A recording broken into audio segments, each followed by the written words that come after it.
అమ్మా బాగా విసర్వే. అయ్యో కూర్చోరు అక్కడ. ఓరి దేవుడా, ఇది తగ్గితే నల్లగా అయిపోతుంది. అన్ని నల్లగా ఉండి వల్ల తెలీదు నాన్న. నోరు మూసుకోరా, నా గ్లామర్ పోయిందంటే ఇక అంతే.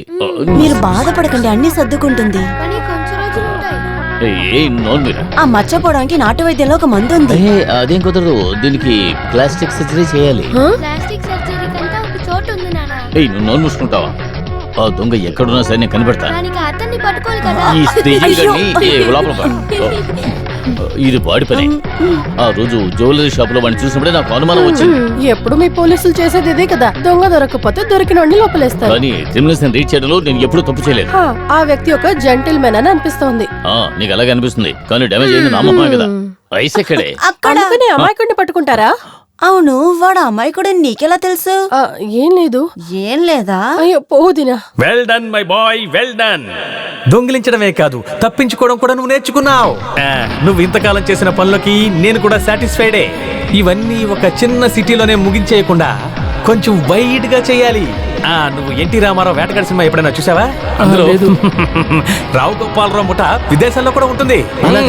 అలాగే నువ్వు కూడా అలాంటి వేటగాడిలా మారాలి. నాకొద్దు, నువ్వు తీసుకో. హలో జయా, నేనేరా. ఏంటమ్మా? నువ్వు వెంటనే ఇంటికి రా. ఇటీవేమా, విషయం ఏంటో నేరుగా వస్తేనే చెప్తాను. అనే వెంటనే బయలుదేరి వచ్చేయి, సరేనా? కొంచెం సైలెంట్ కుంటావా? అలా వెంటనే రాలేమమ్మా, చాలా ముఖ్యమైన పని కంపెనీ నాకు ఒకటి అప్పగిచ్చింది. దానికన్నా ముఖ్యమైన విషయం ఇది. రేపే నువ్వు ఇక్కడికి వచ్చేసేయాలి. మళ్ళీ చెప్తున్నాను, రేపు నువ్వు వచ్చేయాలి, లేదంటే మేమే అక్కడికి వచ్చేస్తాం. లేదమ్మా.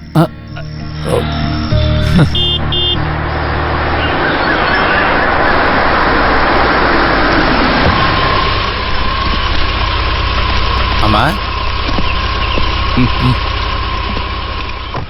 అమ్మాయి, ఏంటమ్మా? మీ అన్నయ్య వచ్చినట్టున్నాడు.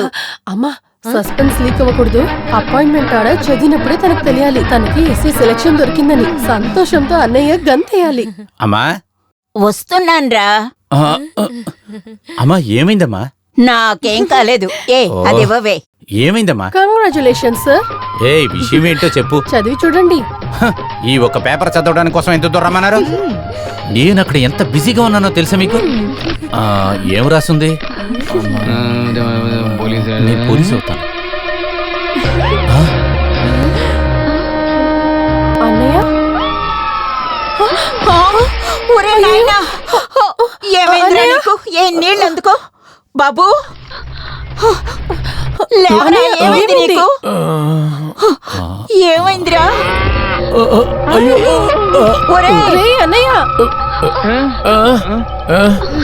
సంతోషంతో గెంతేస్తావనుకున్నాను, ఇలా పడిపోతావనుకోలేదు. ఏమైందిరా నీకు? ఎస్ఐ అయిన తర్వాత దొంగని పట్టుకోవాలని భయపడినట్టున్నాడు. దొంగలని చితగా బాధాలి. అయ్యో అయ్యో అయ్యో, ఇది సరిరాదు, ఇది సరిగ్గా రాదు. ఈ పోలీస్ పని అనేది చాలా రిస్క్ తో కూడిన పని. ఇప్పుడు ఉండే దొంగలకి కత్తులు, కర్రలు కాదు, తుపాకీలతో, బాంబులతో ఉంటున్నారు. ఎంతమంది పోలీసు వాళ్ళు డైలీ కాల్చినందుకు చనిపోతున్నారు. అది మాత్రమే కాదు, ఈ పోలీసు వాళ్ళు ఒక్క నెల సంపాదించే జీతం ఈ దొంగలు ఒక రోజులో సంపాదిస్తారు. అది మాత్రమే కాకుండా నేను పనిచేసే చోట ఏం వసూలు తెలుసా? లేదు లేదు లేదు, జీతం జీతం. ఇలా చూడన్నయ్య, పోలీస్, ఎస్ఐ ఇవన్నీ పవర్ఫుల్ అయిన పోస్టింగ్ కదా. అసలు ఎవరికి అదంతా ఈజీగా దొరకదు కదా. విషయం తెలిస్తే అక్కడి నుంచి అందరి దగ్గర మర్యాద దొరుకుతుంది. అంతేకాకుండా ఎస్ఐ ఫ్యామిలీ మెంబర్స్ కి మంచి రెస్పెక్ట్ కాదు, రెస్ట్ దొరుకుతుంది. పెళ్లి కూతురు అన్నయ్య ఎస్ఐ కాబోతున్నాడని పెళ్లి వాళ్ళందరికీ తెలిసిపోయింది. అయ్యో, ఎస్ఐ అవుతున్నానంటే నాకు తలంతా తిరిగిపోతుందే. తల తిరగడాలని టోపీ పెట్టుకుంటే ఆగుతుంది. ఏదైతేనే మీ నాన్నగారి కోరిక నెరవేరింది. ఇప్పుడు నా పరిస్థితి ఏంటో నాన్నకు బాగా తెలుసు. ట్రాఫిక్ అయితే లంచం బాగా దొరుకుతుంది. పెళ్లికి 5,000 మందే కాదు 10,000 మంది వచ్చారా? వేసుకోలేదు, అప్పుడే అధికారం చెలాయిస్తున్నాడు. జయ, లడ్డు తీసుకో. నువ్వు ఎస్ఐ అయిన సంతోషంలో మార్కెట్ లో అందరికి లడ్డూలు ఇచ్చాను. పటాకిలు తెలుస్తా. బావా లడ్డు. ఇక్కడ చూడు నాన్న, నేనింత కష్టపడుతుంటే నీకు చాలా సంతోషంగా ఉంది కదా.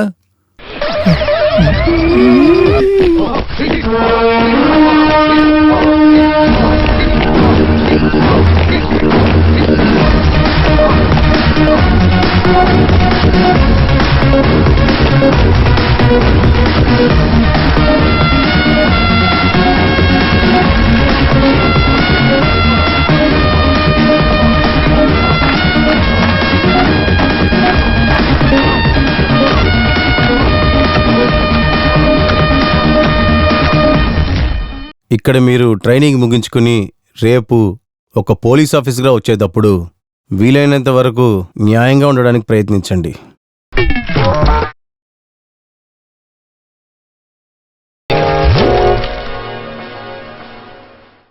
మోకాళ్ళ కింద లాఠీ తిప్పి ఇసిరేశారంటే పరిగే అక్కిస్టు కాళ్ళలో ఇరుకుని కింద పడిపోతాడు.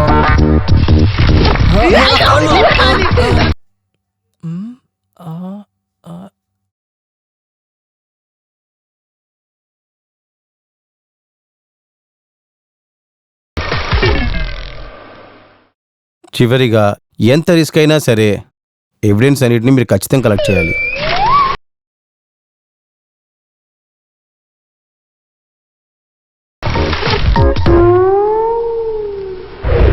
ఎక్కువగా ఇబ్బంది పెట్టే దొంగల్ని ముందుగా పట్టుకోవాలి. ఇలా చూడండి, బాగా ఇబ్బంది పెట్టే పోలీసునే ముందు మన గుప్పెట్లో పెట్టుకోవాలి.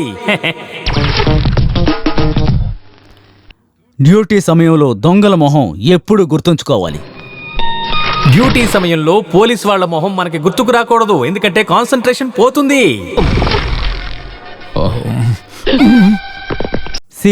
తాళం ఎలా తెరిచిందో చూసే దొంగని మనం ఐడెంటిఫై చేయగలం. సార్, కొంతమంది దొంగలు తాళం ఉన్నా గానీ తాళాన్ని సుత్తితో పగలగొట్టే లోపలికి ప్రవేశిస్తారు. ఎప్పుడు అలాగే కదా. సారీ.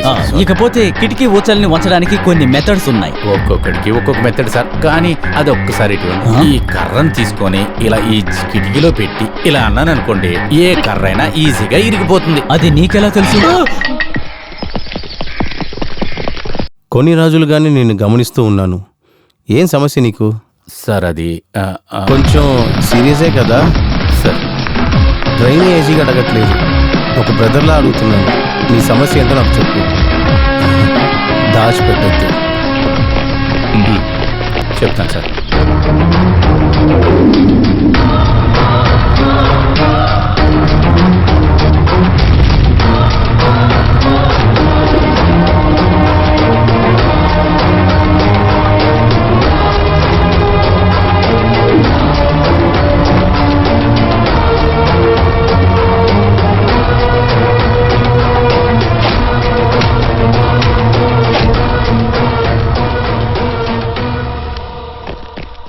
నిన్ను అరెస్ట్ చేయడానికి ఆర్డర్ వేయడం మాత్రమే ఒక కరెక్ట్ అయిన పోలీస్ ఆఫీసర్కు ఉన్న కర్తవ్యం.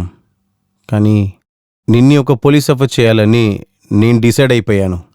సార్, అప్పుడున్న పరిస్థితిలో నేను సిటీకి వచ్చినప్పుడు ఏం చెయ్యాలో తెలియక ఆ ఒక్క బేసికే నీ డిసిషన్ తీసుకోవడానికి కారణం. అడవి ఏనుగుని పట్టుకోవాలంటే ఖచ్చితంగా కుంకి ఏనుగే కావాలి. 1945లో స్కాట్లాండ్ యార్డ్లో 2 ప్రబలమైన నిందితుల్ని ఆఫీసర్స్గా అపాయింట్ చేశారు. అక్కడ ఆ రోజున్న పోలీస్ చీఫ్, అది కూడా పార్లమెంట్ పర్మిషన్తో పాటు. తర్వాత ఏమైంది, ఒక నెల లోపలే లండన్లో ఉన్న హంతకుల్ని దొంగల్ని వాళ్ళు పట్టి జైల్లో వేశారు. సమస్యలు ఎలా వస్తున్నాయో ఖచ్చితంగా తెలిసిన వాళ్ళకి దాన్ని వేరుతో పాటు పీకేయడం ఈజీయే కదా. ఊర్లోని 10 లక్షల్ని ఆ దత్తని ఒక మనుషులు తీసుకెళ్లిపోయింది. సేదురామన్ అనే మీ పెద్దని చూడడానికి వెళ్ళినది. వాడు సంఘంలో చేరినదంతా నిన్ను ఒక మంచి పోలీస్ ఆఫీసర్ చేయడానికి నీ తలరాత ఆడిన నాటకం నమ్మితే మాత్రం చాలు. అది మాత్రమే కాదు, నువ్వు చేసిన తప్పుకి నువ్వు పరిహారం చేసే ఒక ఛాన్స్గా దీన్ని అనుకోవచ్చు. పోలీస్ ఎప్పుడు ప్రజలకి కాపలాదారుడే, కానీ ఇప్పుడున్న చాలా కాపలాదారులు నిద్రపోతున్నట్టు యాక్ట్ చేయడం వరకే. నువ్వు సాధారణమైన పోలీసుడే కాకుండా మెలుగుతో ఉన్న కాపలాదారుడు అవ్వాలి. క్యాప్లో ఉన్న చిహ్నాన్ని నువ్వు క్యారియర్లో సక్సెస్ఫుల్ ముద్రగా మార్చుకోవాలి. ఊళ్ళో ఉన్న సాధారణ మనుషులకి, ప్రశాంతతను ఎదురుచూసే ప్రజలకి ఎదురుచూపే ఒక సబ్ ఇన్స్పెక్టర్. నీ వల్ల ఒక దేశాన్నే మార్చలేకపోయినా ఒక స్టేషన్ అయినా నువ్వు బాగు చేయగలుగుతావు కదా. జరిగిందంతా ఒక కలలా అనుకుని మర్చిపోతాను సార్. పాతదంతా మర్చిపోతాను. మీరు చెప్పినట్లు నాకు ఇలా జరగడం అనేది ఒక విధి రాత ఉంటుంది సార్. అందువల్లనే కదా దత్తన్ ఇంట్లోకి వెళ్ళి ఆ ఎవిడెన్స్ అంతా నేను తీయగలిగాను. ఎవిడెన్సా? ఏంటా ఎవిడెన్స్? చెప్తాను సార్. దానికి ముందు నేను దాన్ని డీటెయిల్గా చెక్ చేయాలి. దాని తర్వాత అంతా మీకు అప్పగిస్తాను. తర్వాత మీరు ఏది చెప్తే అది చేస్తాను.